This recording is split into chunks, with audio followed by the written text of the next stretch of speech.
Advocate B G Vishnu ഇപ്പോൾ ചെയ്തുകൊണ്ടിരിക്കുന്ന ഈ കാര്യങ്ങളിൽ ഒരു ത്രില്ലർ സിനിമയ്ക്കപ്പുറമുള്ള കയ്യടിക്ക് വകയുള്ള കാര്യങ്ങൾക്കപ്പുറം ഒന്നുമാകുന്നില്ല എന്ന ഒരു നിരീക്ഷണമാണ്. ഒരുപക്ഷെ ഇവരെല്ലാവരും കെ ടി കുഞ്ഞക്കണ്ണൻ ഉൾപ്പെടെയുള്ള അല്ലെങ്കിൽ CPIM ഉൾപ്പെടെ കോൺഗ്രസ് ഉൾപ്പെടെ പ്രതിപക്ഷത്തുള്ള എല്ലാവരും നിങ്ങളുടെ സർക്കാർ ഇപ്പോൾ എന്ത് ചെയ്യുന്നു അതിനൊക്കെ കൂടെ നിന്ന് പിന്തുണ നൽകുമ്പോഴും ഇതൊക്കെയാണോ നിങ്ങൾക്ക് മുമ്പിൽ വെക്കാനുള്ളത്, രാജ്യത്തിന് മുമ്പിൽ വെക്കാനുള്ളത്? ഈ പഹൽഗാമിന് പാവപ്പെട്ട നമ്മുടെ സഹോദരങ്ങളെ 27 പേരെ കൊലപ്പെടുത്തിയതിനുള്ള മറുപടി നൽകാൻ ഇതേ ഉള്ളോ? വീഴ്ചകൾക്കപ്പുറം ഇപ്പോഴും ഒരു ലാഘവത്വമുണ്ടോ നടപടികളിൽ എന്ന് പറയിപ്പിക്കുന്നത് എന്തുകൊണ്ടാണ്? പഹൽഗാമിൽ 26 നമ്മുടെ സഹോദരന്മാരുടെ ജീവൻ എടുക്കുമ്പോൾ ലോക ഭീകരതയാണെന്നുള്ള കാര്യത്തിൽ അഭിപ്രായ വ്യത്യാസമൊന്നുമില്ല. ആ ഭീകരതയ്ക്കെതിരായി ജനാധിപത്യ രാജ്യങ്ങളും ലോകമെമ്പാടുമുള്ള മനുഷ്യത്തെ ഹൃദയമുള്ള മനുഷ്യരും ജനങ്ങളും ഈ രാജ്യത്തെ 140 കോടി ജനങ്ങളും ഒറ്റക്കെട്ടായി നിൽക്കുകയാണ്. സർക്കാർ അതിനെതിരെ ഈ ഇസ്ലാമിക ഭീകരവാദം ഭാരതത്തെ ലക്ഷ്യം വയ്ക്കാൻ തുടങ്ങിയിട്ട് നാളുകളേറെയായി. കലിമ ചൊല്ലിക്കൊണ്ട് ജിഹാദിന് ആഹ്വാനം ചെയ്തുകൊണ്ട് പാവപ്പെട്ട മനുഷ്യരുടെ മതം നോക്കി ഈ ഹൃദയത്തിലേക്ക് വെടിയുണ്ടകൾ പാലിച്ചപ്പോൾ പിടഞ്ഞു വീണ ജീവനുകൾക്ക് ഈ രാജ്യത്തെ സർക്കാർ പകരം ചോദിക്കുമെന്നുള്ള കാര്യത്തിൽ ഒരു സംശയവുമില്ല. ചോരയ്ക്ക് ചോര തന്നെയാണ് മറുപടി എന്നുള്ള കാര്യത്തിൽ ഒരു തർക്കവുമില്ല. അതാണ് ലോകവും ഈ രാജ്യത്തെ കോടിക്കണക്കിന് ജനങ്ങളും ആഗ്രഹിക്കുന്നത്. അത് എപ്പോഴാണ് എങ്ങനെയാണ് പ്രവർത്തിക്കുന്നതെന്ന് ഞാനോ നിങ്ങളോ അല്ല ഉത്തരം പറയേണ്ടത്. അതിന് കൃത്യമായ സമയത്ത് കൃത്യമായ മറുപടി ഉണ്ടായിരിക്കും എന്നുള്ള കാര്യത്തിൽ ഒരു തർക്കവും ആർക്കും വേണ്ട. നയതന്ത്രപരമായി പാകിസ്ഥാനുമായുള്ള പല കാര്യങ്ങളിലും കേന്ദ്ര സർക്കാർ കൃത്യമായ തീരുമാനങ്ങൾ എടുത്തിട്ടുണ്ട്. ആ തീരുമാനങ്ങൾ ഏറ്റവും സുപ്രധാനം തന്നെയാണ്. നേരത്തെ കുഞ്ഞിക്കണ്ണൻ മാഷ് ഇവിടെ വളരെ ലാഘവത്തോടെ പറഞ്ഞു കളഞ്ഞല്ലോ, വെള്ളം കൂടി മുട്ടിക്കാൻ പോകുന്നു. എത്ര ലാഘവത്തോടെയാണ് അദ്ദേഹം രാജ്യമെടുത്ത ഒരു തീരുമാനത്തെ ഒരു മാധ്യമത്തിലൂടെ വന്നിരുന്ന് വിമർശിക്കുന്നത്.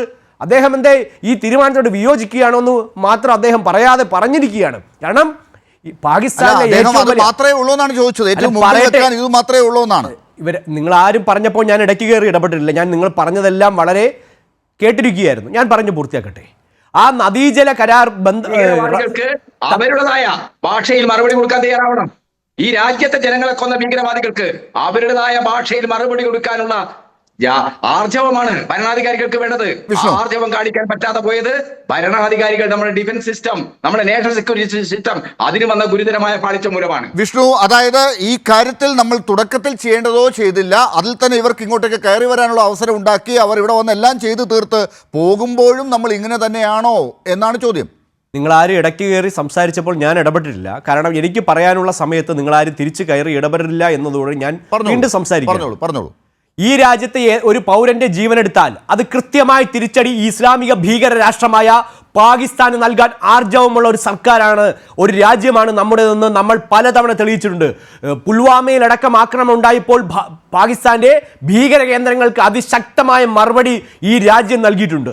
നമ്മുടെ ചോരയ്ക്ക് പകരം ചോരയായി തന്നെ നമ്മൾ മറുപടി പറഞ്ഞിരിക്കും എന്നുള്ള കാര്യത്തിൽ കുഞ്ഞിക്കണ്ണൻ മാഷിന് CPM-നൊന്നും ഒരു വിഷമവും വേണ്ടെന്നേ.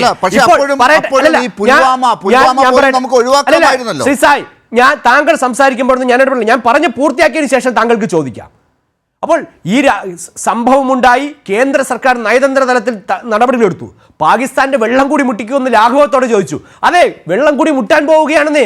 ആ രാജ്യത്തിന്റെ GDP-യുടെ 23% ലക്ഷ്യം വെച്ചുകൊണ്ട് തന്നെയാണ് സിന്ധു ജല നദീ കരാർ ഈ രാജ്യത്തെ സർക്കാർ മരവിപ്പിച്ചിരിക്കുന്ന കാര്യത്തിൽ ഒരു സംശയവും ആർക്കും വേണ്ട. ഏതെല്ലാം രീതിയിൽ പാകിസ്ഥാനെ ഒറ്റപ്പെടുത്താനും അവരെ ഏതെല്ലാം രീതിയിൽ കൈകാര്യം ചെയ്യാൻ പറ്റുമോ ആ രീതിയിലല്ലേ കൈകാര്യം ചെയ്യും. മാഷ് പറഞ്ഞല്ലോ തിരിച്ചടിച്ചില്ല എന്ന്. തിരിച്ചടിക്കാൻ കൃത്യമായ ശക്തിയുള്ള രാജ്യമാണ് നമ്മുടേത് എന്ന കാര്യത്തിൽ മാഷിന് ഒരു സംശയവും വേണ്ട.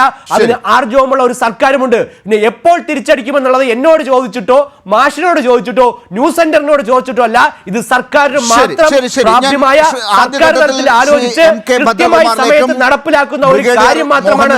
അതിനെന്തായാലും പത്രമാധ്യമങ്ങളിലൊന്നും പരസ്യമുണ്ടാകാനൊന്നും പോകുന്നില്ല. ചോരയ്ക്ക് ചോരയായി തന്നെ കണക്കുകൾ എണ്ണി പാകിസ്ഥാനോട് ചോദിച്ച ചരിത്രം മാത്രമേ നമുക്കുള്ളൂ. അത് കൃത്യമായി ചോദിച്ചിരിക്കും.